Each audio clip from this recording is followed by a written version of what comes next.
Hi everyone! Welcome again to another edition of Campo Charlie Vlogs.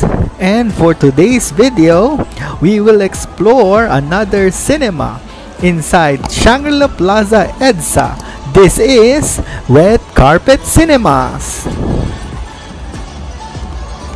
And before we start, please subscribe to our channel to stay updated with our upcoming videos. So, let's go! Red Carpet Cinema is located at the Shangri-La Plaza in EDSA. This is one of the top-tier malls here in Metro Manila, and it has its own hotel and is conveniently located along EDSA Corner Shaw Boulevard just beside SM Mega Mall. Konting trivia, nagtrabaho ako dito sa loob ng mall na ito in one of their donut shops bilang isang service crew. Kaya medyo napakasayang balikan itong mall na ito kasi bumabalik yung mga memories ko as a working student. Ayan, buhay pa yung stall. Meron pa silang isang branch dati dito, yung nandun sa annex facing EDSA sa labas. So, nakakatuwa lang, no? Napakasayang balikan tong lugar na to where we have built good memories. And another lesson that I can share with you with my experience working inside this mall is that even though a place may look like it's only exclusive for the well-off or for the rich, do not get intimidated. The fact is that it's still more common people, mas maraming common na tao ang nagtatrabaho at nag-i-stay sa lugar na to every day compared to those who are really wealthy or well-off na magbi-visit dito once a week, once a month, or very rare.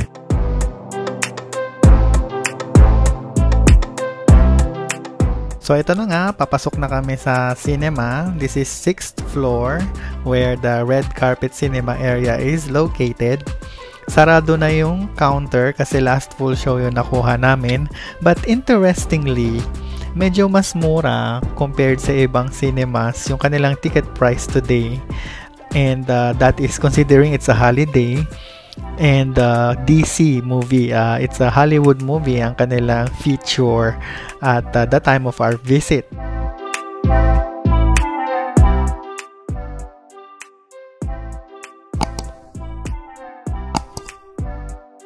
If you noticed, it's a rather small cinema area for a mall this large. It has 6 levels. They only have 2 regular theaters. And then the other one, yung nasa gitna, is their premiere theater, the top of the line cinema, which is exclusive for special events and special screenings. So today, dalawang cinema lang yung open, 1 and 2. You will also notice there's a number of different snack bars here in their concourse area, which offers not only popcorn but other snacks that can be accepted inside the theater. Pause nyo na lang dun sa screenshot kanina if you want to look at the ticket details. The price is 370 pesos and hindi kasama, walang kasamang popcorn or drinks. At alam nyo na kung ano yung pinanood namin. Yes, it's Black Adam.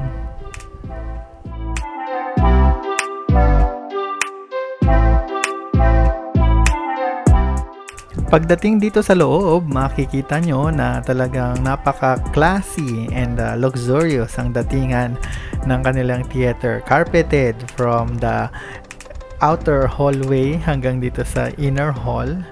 And their walkway is lined with continuous lights. So, hindi ka mahihirapang maglakad dyan kahit mas madilim siya sa personal.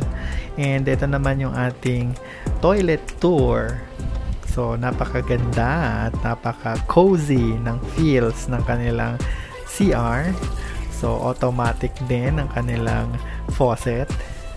Discreet ang pagkaka-layout ng kanilang paper towels and yung liquid soap. Nandun siya sa likod ng mirror. Gumagana yan, yung kanilang hand dryer. And well-maintained ang kanilang mga urinals and bowls. Nagustuhan ko talaga yung kanilang lighting is very consistent overall na napaka-soft and maganda yung pagkaka-layout ng kanilang lighting. So medyo meron lang din nag-flash doon, pasensya na kayo. And medyo meron lang umuugong na I think it's part of the water pump na medyo nagva-vibrate dyan sa background. Syempre hindi na ako pumasok dyan sa ladies, no? Baka may tao. At ang importante, nakahiwala yung entrance ng ladies and gents room para hindi magkalituhan pag marami nang gumagamit. Alright, so we're now inside the cinema. And if you will notice in our video, nakatutok siya sa kanilang mga upuan. Leather ang kanilang seats. At medyo mas malapad pa rin siya ng kaunti compared dun sa mga regular cinema seats ng ibang theaters. And aside from that, nagre-recline ng maayos yung kanilang mga backrest. Wala nga lang siyang footrest or foot pads. And hindi rin naiaangat yung mga armrest, yung pinaglalagyan ng cups, yung cup holders. That's fixed. So parang part kasi siya ng divider ng kada upuan. Ayan o. So yun yung pinakahatian nila, yung armrest. Very generous din yung spacing ng kada steps or kada level ng mga rows dito. So, siguradong hindi mo makikita yung ulo ng nasa unahan mo na nakaharang dun sa screen. And yung kanilang screen, no, napansin nyo, curved na siya. So, kahit na nandito ka sa bandang gilid na upuan, na nakuha mo is not in the middle, para pa rin nakaharap sa'yo yung big screen. So we're walking now at their pedestrian ramp or yung kanilang PW walkway for the wheelchairs. It's very obvious, napakaganda ng pagkakalatag niya na naka-emphasize siya sa harap nung dalawang cinemas. So nag-blend siya actually dun sa design ng kanilang facade. Talagang PWD friendly siya. And ayan, tapos na yung aming pinanood. Maganda naman siya. Hindi ko nire-review yung movie kasi ang nire-review talaga namin is yung theater. And para sa ating mga bagong viewers, FYI, we do not shoot or we do not record while the movie is playing in compliance to the anti-piracy campaign of the authorities. Ayan, so clear tayo dyan. At itong nilalakaran namin, this is a staircase which is protruding out of the 6th level edge. Kung gusto nyo ng napakagandang picture ng mall, ito yung magandang spot. Kitang-kita nyo yung buong atrium area ng Shangri-La. By the way, these stairs which we are descending upon actually leads to the Premier Theater upstairs. So meron dun pinto sa dulo na nakita nyo kanina. Pasok siya diretso dun sa theater dito sa taas. So meron silang sariling escalators as you noticed.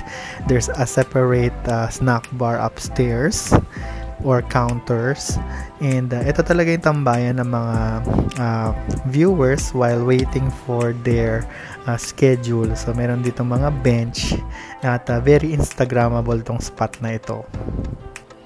Ayan, so medyo nalibang na kami sa paglilibot dito sa labas ng cinema area kasi naman ang daming magagandang instagrammable spots while waiting for your schedule or pagkatapos habang nagmumuni-muni dun sa napanood nyo. And I like the way that it has been laid out sa 6th level, no? Napaka-functional niya. So kung napansin nyo doon kami nanggaling sa kabilang side naman, dito sa kuha na to, meron kasing parang bridgeway itong kada level ng Shangri-La, which is also alfresco dining area. So tumatagos siya dito sa concourse ng Red Carpet Cinema para hindi mo na kailangan umikot dun sa kabila kung galing kayo dun sa mga restaurants dun sa kabilang dulo facing the Shaw Boulevard side. Ayan, so balikan lang natin tong spot na to. Natatandaan nyo yan, the Ledge logo na yan. That used to be the Ripley's Believe It or Not display, if I'm not mistaken. And nakapag-display din yata ang Madame Tussauds Wax Museum here during the early 90s, no? Correct me if I'm wrong on the comment section, kasi talaga napaka-nostalgic ng mall na ito. Pwede na pala manood dito kahit sa labas lang.